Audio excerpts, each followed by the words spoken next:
Hi, this is Melissa Hood from the Parent Practice, and I'm going to tell you the 10 roadblocks to effective communication. I don't know if you've ever found yourself exasperated at your kids, having asked them to get ready for school for what feels like the 57th time, and found things coming out of your mouth that sound just like your mother, and that you swore you'd never say. Afterwards, you may regret those words, and you realise they don't motivate your kids, and actually they're probably not good for the relationship either. So what are those roadblocks to communication? At the Parent Practice, we say that communication is at the very heart of positive parenting. And what we say in the moment has a huge impact on what happens next. Most parents we speak to say they want to build a relationship with their children based on mutual respect. But sometimes we need to stop and think about how we do speak to our children. Is it respectful? Would we speak to our best friends in the way we speak to our children? We all know that criticism or nagging or lecturing or labelling is demotivating for kids, but we tend sometimes to not be able to stop ourselves in the moment. And this can make our kids feel bad about themselves, and it doesn't give them any reason to do the right thing. So here are 10 roadblocks to communication. See if you recognize any of them. 1 is criticizing. I'll give you some examples.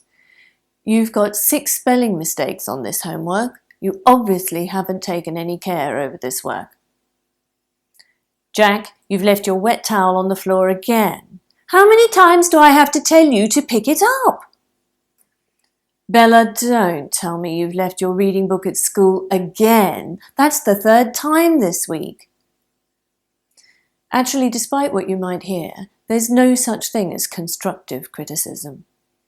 It damages self-esteem. Kids crave attention, and if they get more for negative behaviours, then they'll do more of what parents don't want. The second roadblock is labelling. You're so stupid, lazy, mean, clumsy, annoying, aggressive, selfish, disorganised, forgetful, inconsiderate, or we'll say that was a silly thing to do. Well, you're just shy, aren't you? These are words which pigeonhole our kids and limit the possibilities for action going forward.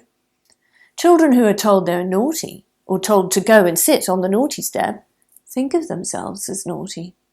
So it's not surprising when they act in naughty ways.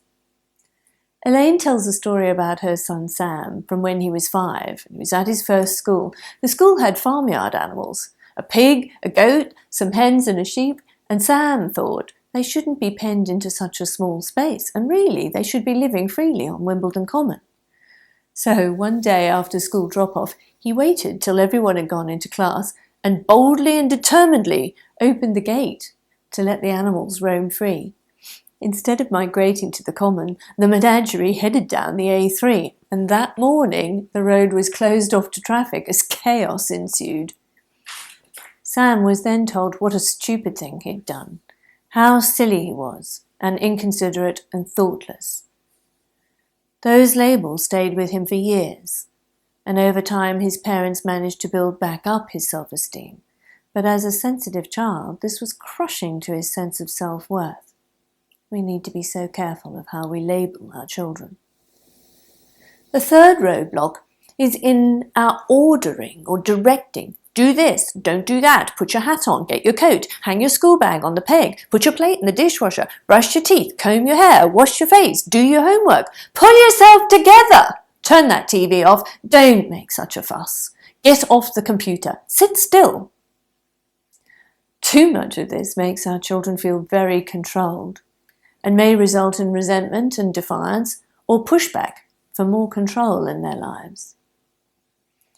The fourth roadblock is warning or threatening. You'd better stop that right now or I will take your Xbox away.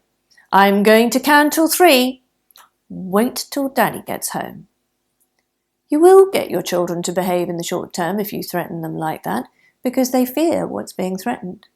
But long term, there's no development of self-control.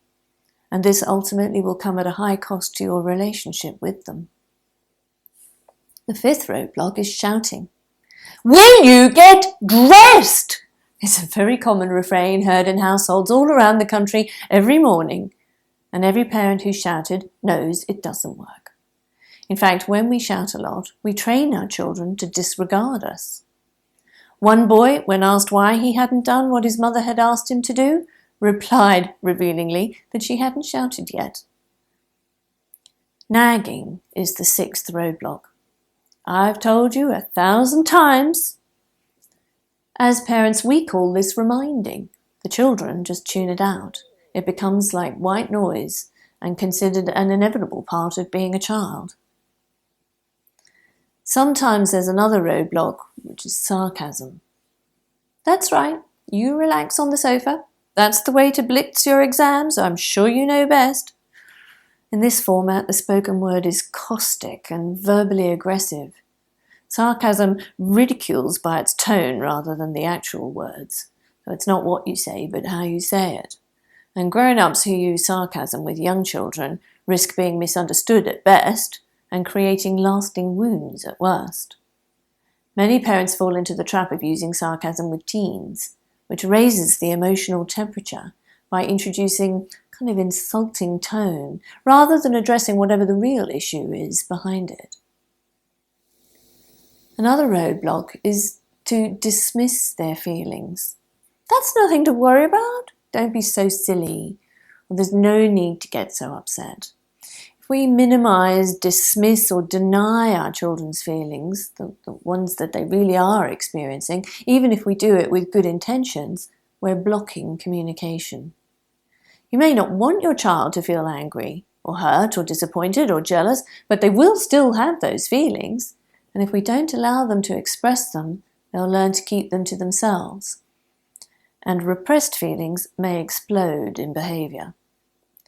So rather than responding to, I hate my sister, I wish she'd never been born, with, don't speak like that, of course you don't hate your sister, you could say, it's hard for you to share mummy with the new baby, isn't it? I bet sometimes you wish you had me all to yourself again. When you feel like that, will you come and tell me, and we'll have a special big boys hug. A ninth roadblock to communication is judging. If when your child comes to you saying his teacher is mean and horrible and gave him a detention, and your response is, well, I'm sure she had a good reason. You must have done something to make her cross. You were probably being disruptive again, weren't you? What was it this time? Your child is unlikely to keep confiding in you. Number 10. Communication isn't really encouraged if parents aren't available much, but also if they ask closed questions, the kind which require single-word answers usually, such as, how was your day? And then when the child says, fine, which is the answer to that question, that's the end of the conversation. Open-ended questions, or talking about your own day, may open up the conversation better. So, for example, I know you had football today. Did the team play well together? Or what do you think about the new playground at the end of our road? So good luck with using this new approach to communication, and keep developing your parenting practice. If you're doing one of our courses face-to-face or online with the Positive Parenting Academy, take a look at Module 7, where we explore more about how to be in charge using language. I hope you found this useful, and if you'd like other great ideas and videos and tips for bringing out the best in your children, tune in to theparentpractice.com.